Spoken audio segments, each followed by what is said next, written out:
آج ہم philosopher Frederick نیچے کے کافی فکر انگیز اور اکثر لوگ کہتے ہیں متنازع خیالات کی گہرائی میں اتر رہے ہیں۔ جی ہمارے سامنے رابرٹ سی سولومن کے ایک لیکچر کے کچھ آپ کہہ لیں اہم حصے ہیں۔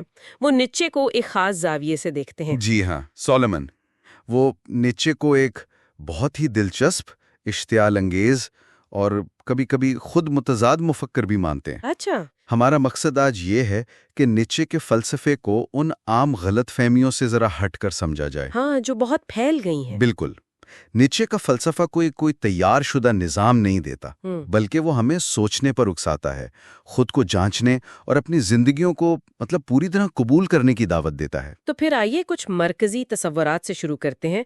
نیچے کے ہاں وہ اوبر مین یا سپر مین کا ذکر ہے۔ جی حالانکہ سولومن کہتے ہیں کہ یہ شاید اتنا مرکزی نہیں جتنا مشہور ہو گیا۔ ہاں، یہ بات اہم ہے۔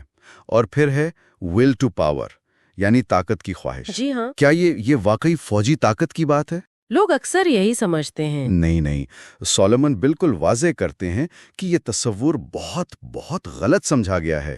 نیچے کی مراد کوئی فوجی یا سیاسی طاقت نہیں تھی۔ اچھا، تو پھر کیا تھی؟ یہ آپ کہہ لیں ایک نفسیاتی اور تخلیقی قوت ہے، خود پر قابو پانا، ذاتی نظم و ضبط اوہ، اور اپنی صلاحیتوں کو استعمال کرنے کی خواہش۔ یہ اصل میں خود کو بہتر بنانے کی جدوجہد ہے۔ یہ تو بالکل مختلف تصویر ہے۔ اور وہ یونانی دیوتاؤں کی بھی بات کرتے ہیں، اپولو اور ڈائونائسس۔ جی، یہ تضاد بڑا اہم ہے۔ ایک طرف عقل، ترتیب، انفرادیت، وہ ہے اپولو، اور دوسری طرف جذبہ، وجدان، وہ زندگی کی بے قابو نشیلی روانی، یعنی ڈائنائسس۔ اور نیچے کے نزدیک ان میں توازن ضروری ہے۔ بالکل، سولومن کے مطابق نیچے سمجھتے تھے کہ ایک صحت مند ثقافت کے لیے یہ توازن لازمی ہے۔ اسی طرح انہوں نے عیسائیت پر بھی شدید تنقید کی۔ جی، بہت شدید، لیکن یہاں بھی سولومن کی وضاحت اہم ہے۔ وہ کہتے ہیں کہ یہ تنقید اس وقت کی خاص قسم کی عیسائیت پر تھی جو گناہ اور کمزوری پر زیادہ زور دیتی تھی۔ اچھا، یہ روحانیت کے پورے تصور پر حملہ نہیں تھا، وہ تو مروج اخلاقی اقدار پر سوال اٹھا رہے تھے۔ یہ بات دلچسپ ہے کیونکہ ان پر تو نائلزم یعنی عدمیت پسندی کا الزام بھی لگتا ہے نا؟ جی بالکل لگتا ہے، لیکن سولومن دلیل دیتے ہیں کہ نیچے خود نائلزم کے سخت خلاف تھے۔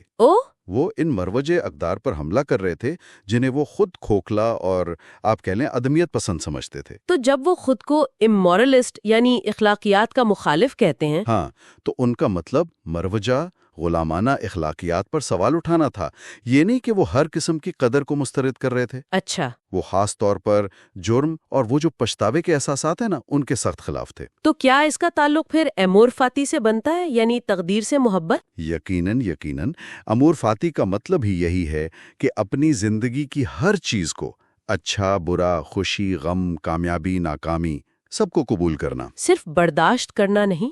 نہیں، صرف برداشت نہیں، بلکہ اسے چاہنا، کیونکہ یہی آپ کی حقیقت ہے۔ وہ جو نعرہ ہے نا، وہ بنو جو تم ہو، جی، وہ اسی سے جڑا ہے۔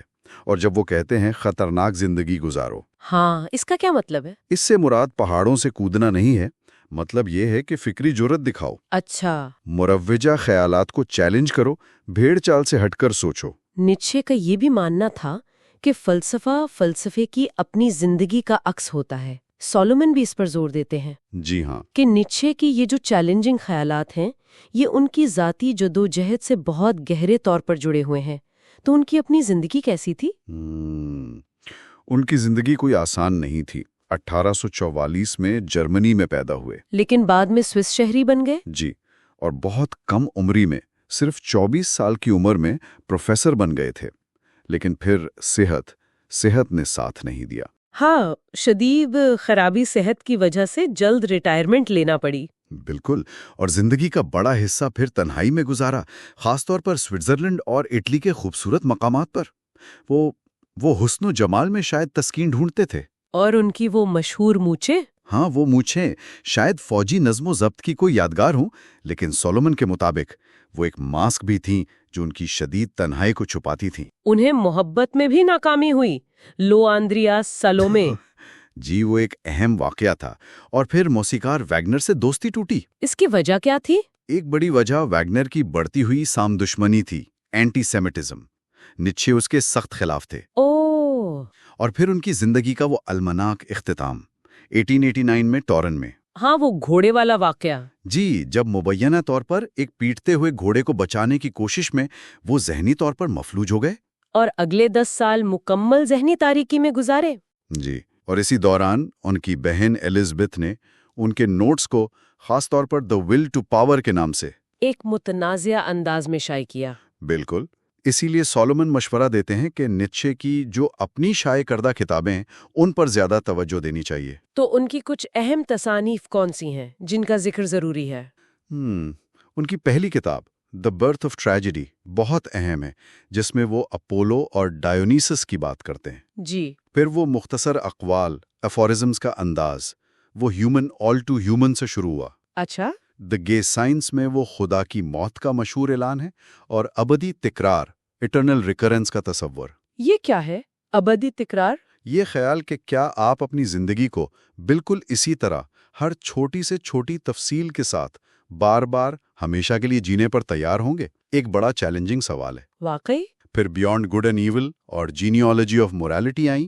ان میں وہ آقا اور غلام کی اخلاقیات، ماسٹر اینڈ سلیو موریلٹی کا تجزیہ کرتے ہیں۔ یعنی طاقتور اور کمزور کے مختلف اقدار کے نظام۔ بالکل۔ تو خلاصہ یہ ہے کہ نیچے ایک انتہائی پیچیدہ، گہرے اور آج بھی بہت متعلقہ مفکر ہے۔ بلا شبہ تنہا، حساس، بے حد ذہین، اور ایک ایسا فلسفہ جس کے خیالات ہمیں آج بھی مسلسل چیلنج کرتے ہیں، ہمیں اپنی اقدار پر نظر ثانی کرنے پر مجبور کرتے ہیں، اور زندگی کو زیادہ بھرپور انداز میں جینے پر اکساتے ہیں۔ جی ہاں۔ اور جاتے جاتے ایک سوال سامعین کے سوچنے کے لیے چھوڑ جاتے ہیں۔